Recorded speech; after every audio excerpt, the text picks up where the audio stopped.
Hello, North Country Council Commissioners. This presentation is a quick overview on our comprehensive economic development strategy. This strategy document is something that gets put together every 5 years, and this year happens to be a new 5-year strategy plan. The plan will serve the region from 2023 to 2028. To find the full plan, you can either visit the link at the bottom of this slide. You can even just click on the cover page you see there as well. Or you can go to our website, northcountrycouncil.org, and along the top, click on Regional Plans, and there, along with all of our other plans, you'll see the CEDS document. This 5-year CEDS had 3 main thrusts of work to it. First, we updated our background data. Then we refined our SWOT analysis, which is a breakdown of our strengths, weaknesses, opportunities, and threats in the region. And then we did the most of our work on the North Country Rising Plan being integrated into our strategic action plan and adjusting our strategic action plan a bit to focus on answering the question how we strengthen our economic conditions by working together. First, I want to set the stage by talking a little bit about what the CEDS is. It is our comprehensive economic development strategy for the region. A CEDS is a locally based document. It is regionally driven, and it engages community leaders, private sector partners, economic development districts like North Country Council, and other stakeholders in the planning for our region's future by developing a roadmap for what can make resilient economic development. Over the past 2 CEDS cycles, which is 10 years, so 2 5-year CEDS, we've moved quite a bit from having a very long kitchen sink style CEDS that tried to list all of the projects happening in the region into something a little bit more open-ended, a little more actionable, and a little more adjustable. We've based this new CEDS on recent history and data trends, and we've focused on the points that make the best case instead of including all of the points we could consider. In this way, our hope is that the CEDS over the past decade or so has become more directive, clearer, easier to use, easier to understand, and easier for us to measure progress by. North Country Council has been an economic development district since the 1970s. So when I talk about changes over the last 2 CEDS cycles, it's important to realize there is a long tradition and history of this sort of economic development planning work happening in the region.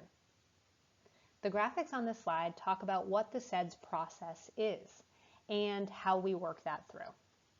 We work it through by first assessing where we are in the region, 2, setting our vision for the region in its future, 3, looking at the steps and ways we can get to that vision, and then 4, assessing the progress of the region towards meeting that.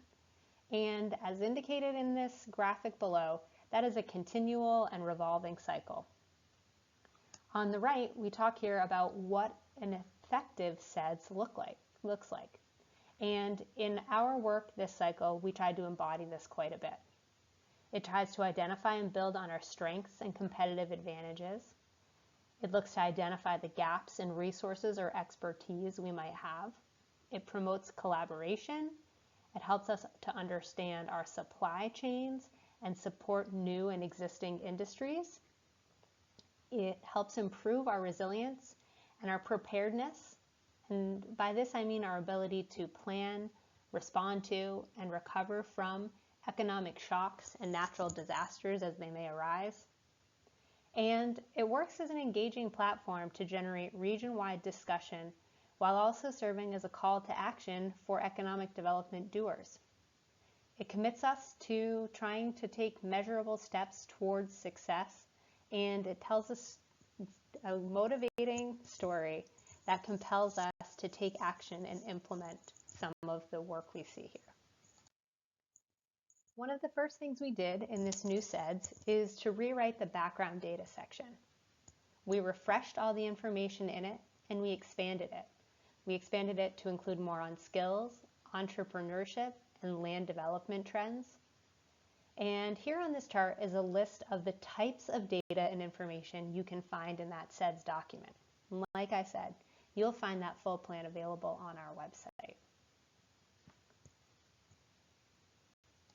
Now I'm going to dig a bit into some of the background data that you'll find in our CEDS, and this is really more of a teaser. I would invite you all to crack open that CEDS and look at the robust and wide-reaching data that is in there.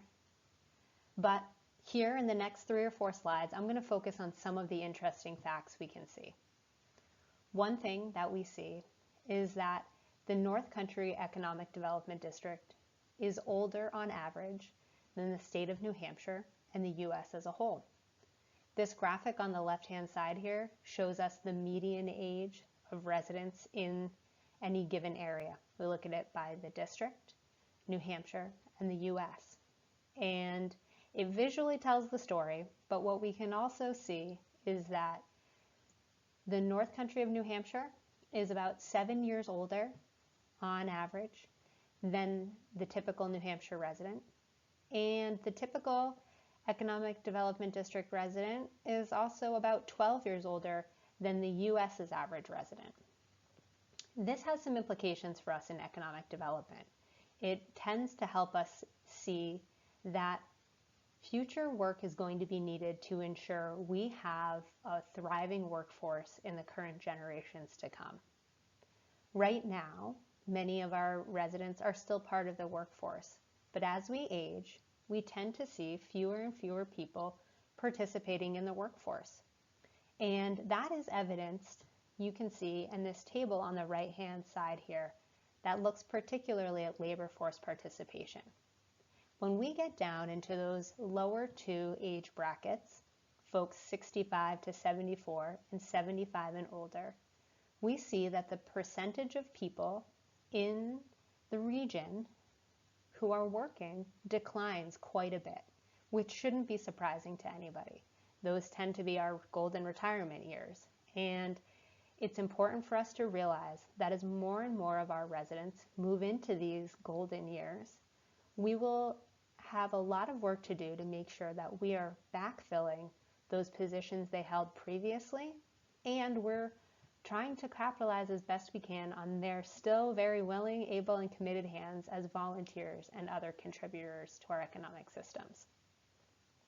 Over time, the North Country EDD, so Economic Development District, has seen the average age of our residents go up by nearly a year from 2016 to 2020. And when you're talking in averages, that is a notable amount. We have seen our population grow a bit during that same time frame by about 1,000 people, but that's pretty modest growth in population. When we think about the labor force, so the number of people who are working in our jobs today or on unemployment or available to work, we can see that just under 79,000 people are part of our labor force. That number comes from 2021, and throughout the plan, we will always use the most recently available data we had. In terms of trend, we know that this number has decreased in recent years.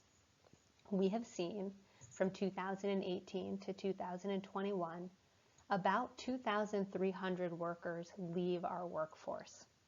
So that can relate to a few different things.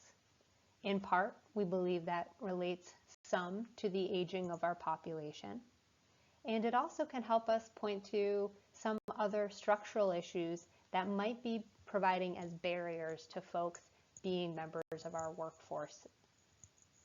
We'll dig into those a little bit later. After we think about who in the slide before, by thinking about the numbers of people who participate in our labor force and our age trends, we think about how much they earn. So on average, the earnings of households and families in North Country tends to be below state averages. You can see that illustrated in the chart on the left, which compares the typical weekly wages in 2020 compared to the state of New Hampshire as a whole, and then households and families within our economic development district.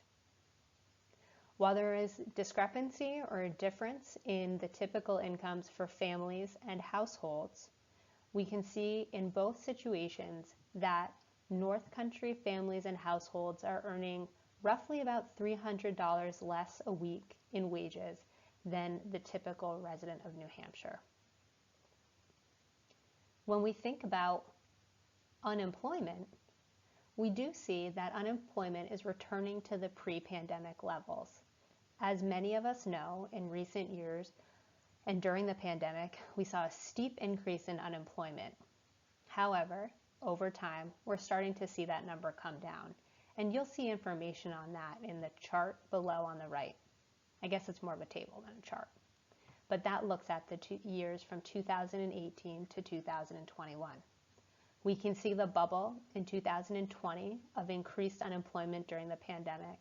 Yet in 2021, we can see those numbers come down.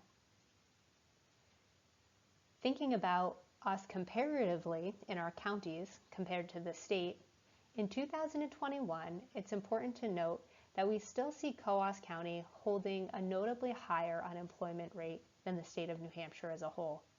Carroll County and Grafton County are a bit closer to the typical New Hampshire unemployment rate.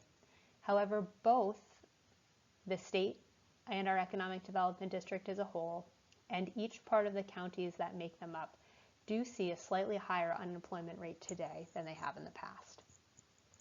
The last thing I want to talk about here is about our access to new occupations and jobs. So one new set of data that we included in the SEDS this time around is information about apprenticeship programs and CTE programming. CTE programming is career and technical education programs. In our SEDS, you'll see CTE programs explored by their location, so where in the region are they available, and also the career cluster or the industry that they support. Oftentimes these relate to trades, automotive repair, and healthcare working, but there are others as well. Across the state of New Hampshire, we see 74 new apprenticeship programs that were started in 2021, which included 32 programs for new occupations. It was not possible for us to see how many of these apprenticeships are based in the North Country, but we put the New Hampshire information in there because I think it clearly points to a trend we've seen recently in seeing renewed investment in these types of work and programming to ensure people are getting the right skills and training to access these oftentimes well-paying careers. Another interesting point I want to tease out of our data is around childcare and participation of single-person families, which I'm going to take out of census terms and say single-parent households, and how they participate in our labor force. Across the board, we know that childcare, along with housing, are essential infrastructure behind a thriving workforce and the economy as a whole. We also know that cost and access to both of these continue to create challenges in the region and well beyond. The information on this slide shows us the number of licensed childcare facilities in each of the 3 counties within the district, the number of seats, the capacity of those facilities, and then in the 3rd column here, the difference between the number of preschool age children compared to the number of seats of childcare available. And we call this number the supply and demand gap. This, like any other data, is only part of the story. We recognize that oftentimes there are grandparents and neighbors who care for children, and informal childcare networks certainly exist.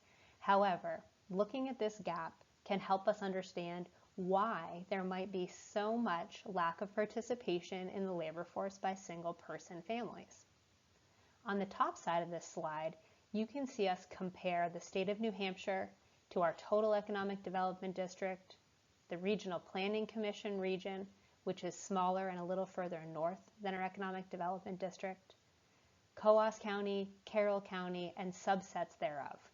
Generally speaking, we can see that Coos County and particularly northern Grafton County, but Grafton County as a whole, both see higher rates of female single-parent households not participating in the labor force, which can be indicative of a lack of affordable and accessible care options. Jumping from the data into our SWOT analysis, a SWOT analysis is an assessment of the strengths, weaknesses, opportunities, and threats that impact our economic development conditions. In this update, we worked to do a survey that was completed by over 80 businesses and individuals in the region, and we worked with our strategy committee to refine the list that has previously been in our SWOT analysis. And here on this slide, you'll see those highlights of what were the most highest ranked strengths, weaknesses, opportunities, and threats. I'll save you the trouble of reading them to you, but I ask everyone to take a moment and read them for yourself. Next, we did a lot of work around the strategic action plan of the CEDS, which is sort of this section on how the CEDS gets done. And overall, we worked on this focus of shifting from answering the question, what a resilient economic system has in previous CEDS, to focusing a bit more on how a resilient economic system operates and comes to be. Overall, we saw 5 goals in the previous CED change a bit and expand to become 7 goals. We worked to separate out action items from strategies, all in support of those goals. And like I've said before, we used the great work done in the North Country Rising community resilience work led by Stacey Dahl to marry together those goals and our CEDS goals so that we can find ourselves with a bit more unity in understanding how to move things forward. On this next set of slides, I'm just going to tease out those goals from our CEDS, and what you see on these slides is an exact copy of what is in the CEDS document itself. So again, I'd invite you all to take a bit of time, read through that, check them out, and think about them. Overall, I'm just going to read to you here the main goals. Goal number 1 is to support ongoing collaboration and efforts to share resources, build new partnerships, and strengthening existing ones within economic development that balance community needs and regional capital. Goal number 2 in our CEDS is to sustain a culture of honoring and protecting the people, heritage, and landscape of the region. Number 3 is to protect the natural capital of the region while investing in and supporting climate mitigation, adaptation, and regeneration planning and projects. Our 4th goal is to provide support for business development and innovation that supports workforce training, opportunity, livable wage, and work-life balance. Number 5 is to supplement what is missing in the skills, training, and education system that directly connects to industry needs in the region. Number 6 is to understand income and equity disparities in the region, create plans for an inclusive environment with access for everyone, and measure progress over time. Goal number 7 is to study and learn from innovative models around the country and pilot them in the region. The updated CEDS has been something we have been working on since January of 2022. Since that time, we've had SWOT discussions with our strategy committee. We have done outreach through farmers markets and through a survey. And we did a presentation in December of 2022 to our strategy committee about the data, the SWOT, and our aspirations for the action plan. In January of this year, we started a public comment period. In February, we closed that public comment period and made a vote to endorse the CEDS at our strategy committee. In March, the board of directors voted to recommend approval by the NCC commissioners of this new 5-year CEDS. On the right side of this slide, we talk about what will happen from here. We continue to work on this CEDS with our committee and explore action items. We're going to continue to do annual updates so that this plan does not stay stagnant, but is adjusted each year during the 5-year period. And we're going to work with our project list to understand how to show up and encourage more and better projects in the region that help move this forward. I thank you all for taking the time to listen to this presentation, and I want to cue this up for the June 22nd, 2023 meeting in putting forward a potential motion for the commissioners to consider. That motion would be to adopt the 2023 to 2028 North Country Comprehensive Economic Development Strategy as a resource document to guide economic development planning and collaborations in the region over the next 5-year period. I want to thank you all for your continued commitment and participation with North Country Council, and more importantly, to thank the staff and the committee members and community members who helped us be part of drafting and refining this new strategy. Thank you.